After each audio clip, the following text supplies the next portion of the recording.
நீதிமொழிகள் 13ஆம் அதிகாரம் அதனுடைய 3ஆம் வசனம், நீதிமொழிகள் 21ஆம் அதிகாரம் அதனுடைய 23ஆம் வசனம்.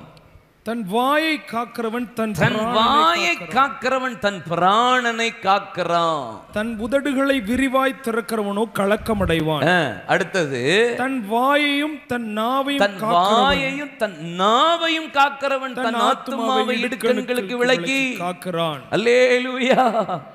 பக்கத்துல ஆளை பார்த்து திருப்பி சொல்லுங்க, டோர் க்ளோஸ். ஆமென். என்ன க்ளோஸ்?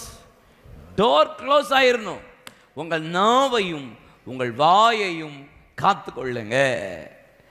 இது இந்த நாவு சிறிய அவயமா இருந்தாலும் அப்படி பேசும். சின்னதை உங்களுக்கு தெரியுமா? வச்சிருக்கீங்களா? இல்லையா? ஒரு சின்ன மேட்டரை பெருசா ஆக்குறது எது?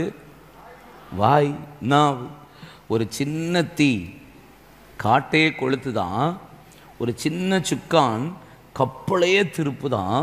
ஒரு சின்ன நாவு சரீரத்தையே கெடுத்து ஆயுள் சக்கரத்தையே கெடுத்துருதான்ப்பா. யோசிச்சு பாருங்க. மரணம் ஜீவனும் துதித்தலும் சபித்தலும் ஒரே நாவிலிருந்து புறப்படலாகாது. உங்க நாவை காத்துக்கோங்க, உங்கள் வாயை காத்துக்கோங்க.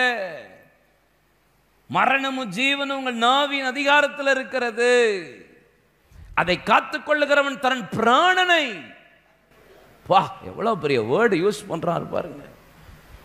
உங்க உயிரை எதுல தான் இருக்கான்? சிலருக்கெல்லாம் ரெட்ட நாக்கு இருக்கும். பாம்புக்கு தான் ரெட்ட நாக்கு இருக்கும்.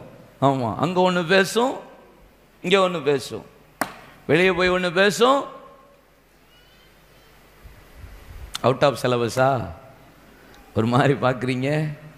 தோத்திரம், சிலபஸ் தான். ஒவ்வொரு நேரம் ஒவ்வொரு பேச்சு இருக்கக்கூடாது. நாவை காத்துக்கணும்.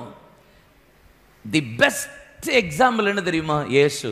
நான் எப்பயுமே சொல்லுவேன், இயேசுவை போல எந்த இடத்துல பேசணும், எந்த இடத்துல அமைதியா இருக்கணும், எந்த இடத்துல மௌனம் காக்கணும், எந்த இடத்துல ஸ்ட்ராங்கா மறு உத்தரவு கொடுக்கணும், எந்த இடத்துல பேசாம அந்த இடத்தை விட்டு விலகி போகணும், இயேசுவை போல நமக்கு ஒரு முன்மாதிரி யாருமே கிடையாது. அல்லேலூயா. நீங்க சுவிசேஷத்துல வாசித்து பாருங்களேன். சில நேரம் போராடி அவர்கிட்ட மறு உத்தரவு கேட்க நினைப்பாங்க, வாயே திறக்க மாட்டார். அப்படி அந்த இடத்தை விட்டு கடந்து போவா. பார்த்திருக்கீங்களா? அவர் வாயிலிருந்து எதையாவது புடுங்கலாமான்னு நினைப்பாங்க. இயேசு அவன் சிந்தனையை அறிந்து அமைதியா இருப்பாரு. ஆனா ரைட் டைம் அதுக்குரிய பதில கொடுப்பா.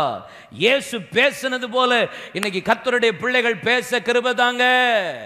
எங்களுக்கு கிருபை தாங்க. எங்க நாவை காத்துக்கொள்ள கிருபை தாங்க.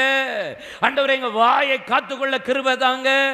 இஷ்டத்துக்கு நாங்க தேவையில்லாத வார்த்தையை விட்டுட்டு பின்பு கஷ்டப்படாதபடிக்கு எங்களுக்கு கிருபை தாங்க. அல்லேலூயா. பிள்ளைய பேசுறதா இருக்கட்டும், மனைவியை பேசுறதா இருக்கட்டும், புருஷனை பேசுறதா இருக்கட்டும், குடும்பத்தை பேசுறதா இருக்கட்டும், ஊழியக்காரன் ஈஸியா வாயை விட்டுறக்கூடாது. அல்லேலூயா சொல்லுங்க. ஈஸியா வாய பேசாதிருந்தாலும் மூடன் ஞானவான் எனப்படுவான். நீங்க பேசாம இருந்தா கூட உங்களை கர்த்தர் அழகாக நடத்துவார். சில இடத்துலலாம் அமைதியாக இருக்க, வலது கையை உயர்த்துங்களேன், ஒரு நிமிஷம் வலது கை உயர்த்துங்க. ஆண்டவரே, என் வாயை கொஞ்சம் அடக்க உதவி தாங்கப்பா. சிலன்னு கிளம்பிக்கிட்டே இருக்கேன், பேசிக்கிட்டே இருக்கேன். கொஞ்சம் பேச்சை குறைக்க நாவுக்கு காவல் வைங்க, பூட்டு போடுங்க. வாயை திறந்து சொல்லுங்க, வாயை திறந்து இந்த வார்த்தையை அறிக்கை பண்ணுங்க. இப்போ பூட்டு போடுங்க. ஆண்டவரே, எந்த இடத்துல பேசணுமோ எந்த இடத்துல பேசக்கூடாதோ இயேசுவின் நாமத்தில் ஆமென். அல்லேலூயா. சரி.